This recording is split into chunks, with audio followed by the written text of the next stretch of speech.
વધુ એક મહત્વના સમાચાર કડીથી મળી રહ્યા છે, કારણ કે કડીમાં બંટી બબલી જેવો ખેલ થઈ ગયો છે। એક ઠગ દંપતીથી ઘણા લોકો ઠગાયા છે। કરોડો રૂપિયા ચાઉ કરીને દંપતી ફરાર થઈ ગયું છે।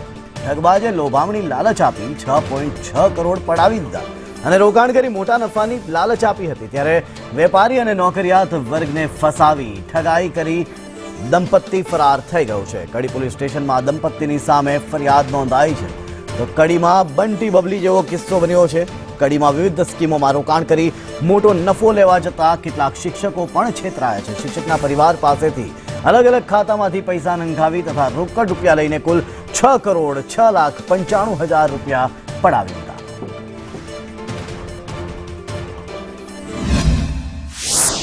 સાથે 6,06,95,850 રૂપિયાનું ફ્રોડ થયેલ છે।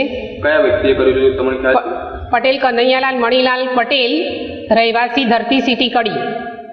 કડી પોલીસ બાબતે આ ફરિયાદ કેટલા ટાઈમથી તમે નોંધાવવા માટે જાઓ છો? સાહેબ 7/10 તારીખે 7/10/24 રોજ અમે ડીએસપી મહેસાણા મુકામે આ છેતરપિંડીની ફરિયાદ રજિસ્ટર એડી દ્વારા પહોંચાડી હતી। ત્યાંથી ફોરવર્ડિંગ થઈને કડી પોલીસ સ્ટેશનમાં આવી ગઈ છે। 1.5 મહિનો થયો, પરંતુ અમે 2 દિવસ પહેલાં પણ ગયા હતા તો પોલીસ સ્ટેશનમાં પીઆઈ સાહેબે અમને બેસાડી રાખ્યા। ત્યાં અમારી સાથે રાત્રે 10 વાગ્યા સુધી બેસાડી રાખ્યા અને એમ કીધું કે તમે ફરિયાદ કરી એના પહેલાં એક એફઆઈઆર થઈ ગઈ છે।